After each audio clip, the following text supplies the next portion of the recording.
גבה ליבי ולא עמו עיניי ולא הילכתי. Bonjour, c'est Jeanne des Framboisiers pour un troisième podcast autour de la laine, du crochet, du tricot, des achats de pelotes, des commandes, des préconisations, des modèles. Beaucoup de choses à partager encore pour ce troisième podcast. Et merci aux courageuses abonnées de YouTube qui visualisent ce troisième podcast parce que j'ai fait des essais qui n'ont pas fonctionné. J'ai eu pas mal de soucis techniques. C'est un peu avec les moyens du bord que je réalise ces vidéos pour le plaisir, mais pas bien équipée, il faut le reconnaître. Aujourd'hui, je voudrais consacrer ma petite vidéo aux couvertures au crochet. Essentiellement, je vous parlerai un peu des ouvrages en cours, mais je voudrais partager avec vous mes expériences de réalisation de couverture, que ce soit d'une seule pièce ou bien sous forme de granny, c'est-à-dire des carrés qu'on crochette séparément dans des couleurs différentes et qu'on assemble après en les cousant ou bien en les crochetant ensemble. Tout d'abord, je vais vous montrer un modèle de couverture de bébé que j'ai beaucoup aimé faire, tant et si bien que je l'ai fait en deux couleurs différentes. La voici. C'est un modèle qui s'appelle Grasse couverture de bébé, avec une bordure crochetée très serrée, comme une petite dentelle autour, si vous voulez. Voilà. Et c'est un modèle qu'on peut acheter sur internet chez Annette Pétavie. Alors, vous trouverez à la fin de cette vidéo un récapitulatif de tous les modèles auxquels je fais référence aujourd'hui, ainsi que les liens sur internet pour aller les retrouver. Donc Annette Pétavie, qui d'ailleurs je crois s'est abonnée à mon podcast, je lui ai acheté plusieurs modèles. Elle est créatrice de modèles au crochet, et notamment donc cette couverture qui s'appelle Grasse couverture de bébé, que j'ai adoré faire, qui est vraiment très très sympa à réaliser. Et par ailleurs, je vous les présenterai une autre fois, je lui ai acheté des modèles de mitaines à faire au crochet, top. Donc là, la voici crochetée en rouge avec la laine R de chez Drops, crochetée dans un crochet numéro 6,5, je sais plus, enfin trop serré à mon goût. Vous verrez, je vais vous la présenter dans une autre couleur crochetée en 8, ça donne un peu plus de souplesse. Voilà. Donc la voici en rouge, en tout cas, cette couverture de bébé.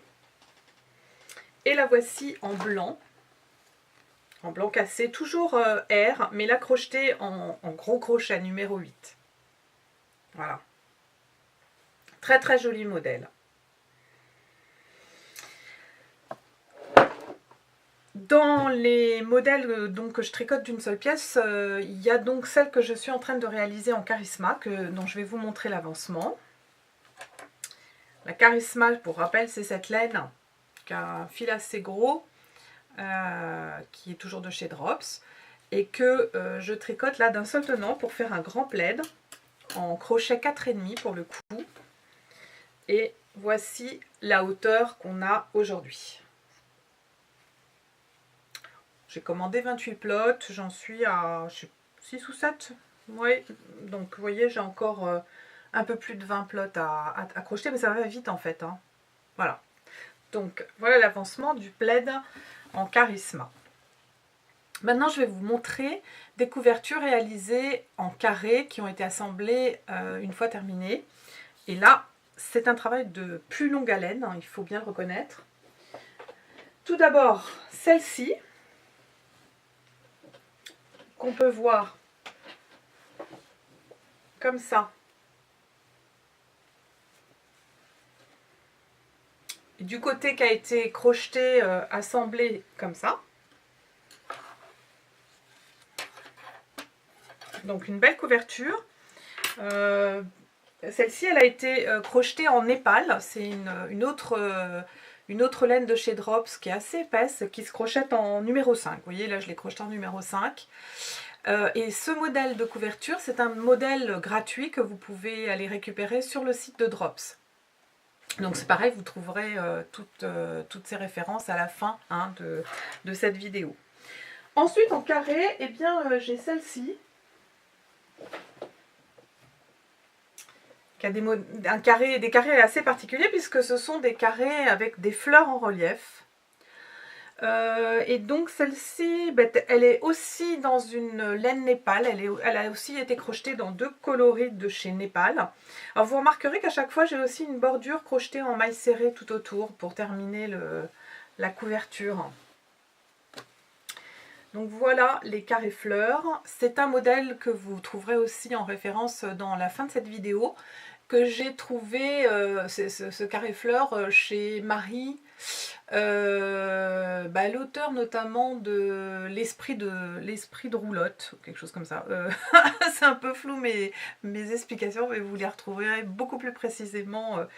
Elle a fait un très joli bouquin qui s'appelle l'esprit roulotte.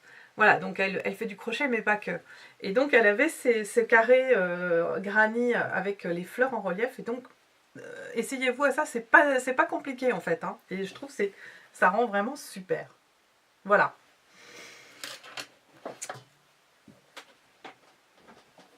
Ensuite, nous avons cette couverture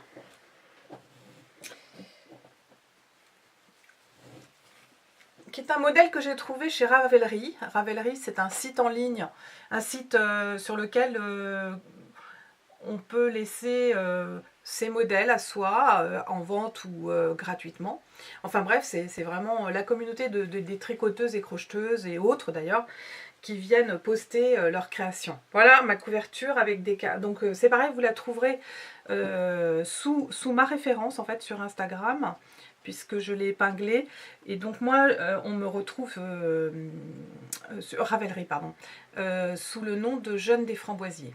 Mais j'en profite pour dire qu'en effet, je suis aussi sur Instagram sous le nom de Jeanne des Framboisiers, et que j'ai un blog sur lequel j'ai publié énormément de créations qui s'appelle lesframboisiers.canalblog.com.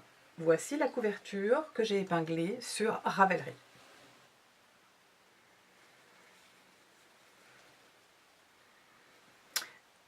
Je l'ai crochetée en Charisma, donc cette fameuse laine que j'utilise actuellement pour faire ma couverture moutarde. Voilà. Non, si je vous le montre à l'envers.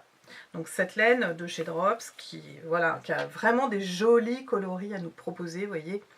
Donc un long travail, mais le résultat est là. C'est vraiment ma couverture préférée. J'aime beaucoup l'assemblage des différentes couleurs. En granit, on peut aussi faire autre chose, réaliser autre chose que des couvertures. En l'occurrence, il y a un livre qui proposait des étoiles, enfin même peut-être qu'une d'ailleurs, mais que j'ai réalisé, que je vais vous montrer. Ce livre a été publié chez Hachette Loisirs il y a quelques années. Il s'appelle Le crochet secret de fabrication. Pareil, je vous mettrai les références à la fin de la vidéo. Et j'avais flashé pour cette magnifique étole qui est toute fine, qui est en alpaga de chez Plassard, comme laine, donc une laine assez chère. Dans les explications, il est préconisé 4 pelotes. Je leur ai signalé que c'était une erreur, hein, c'est 8 pelotes. Donc voyez avant de vous lancer avec cette laine-là, parce qu'elle est chère, elle est très chère. Elle est très belle, mais très chère. Si vous voulez quelque chose d'équivalent, je vous suggère de prendre l'alpaca de chez Drops. Voilà. Bon, qui est peut-être un peu moins belle, encore qu'il y a de très très beaux coloris. Et ben voilà la réalisation. Voici l'étole en question, qui a demandé un travail énorme, d'autant qu'elle est crochetée en 3,5.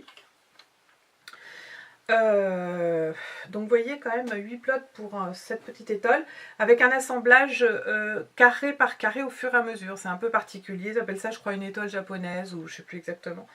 Mais donc avec des mailles filets tout autour des carrés, et qu'on assemble au fur et à mesure de la réalisation du travail. Donc c'était intéressant hein, de le faire, et je suis contente du résultat, mais bon, si vous débutez, ne vous lancez pas là-dedans, quoi. Voilà.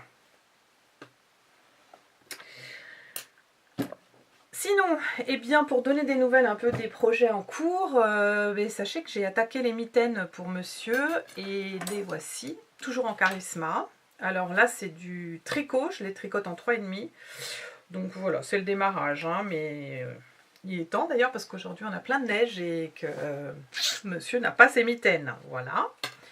Et sinon, je fais des essais actuellement avec Kid Silk et Flora mélangée. Kit Silk et Florin, les voici. Je les mélange toutes les deux pour donner un peu de rendu moussu à Flora qui est un peu maigrichoune, qui est une belle laine mais un peu maigrichoune. Et l'idée c'était de partir sur une étole en tricot donc j'avais monté un certain nombre de mailles en combien je suis là en 5. Et bon, je trouvais que ça me manquait un peu de souplesse. Je voudrais tricoter une grande étole tout en jersey mais bordée de point mousse. Et donc je suis en train de faire des petits essais en 6. Voilà. Voire en 6,5. Donc je vous donnerai des nouvelles la prochaine fois de l'avancée de cette petite chose. Mais écoutez, ce sera tout pour aujourd'hui. Je crois qu'on a fait le tour des couvertures et de ce que je voulais vous dire au sujet des granny et des couvertures et ce qu'on pouvait trouver comme type de modèle. Je vous souhaite une belle journée. Je vous dis à très bientôt. N'hésitez pas à vous abonner, comme ça vous permet de recevoir l'information au fur et à mesure que de nouveaux podcasts apparaissent. À bientôt.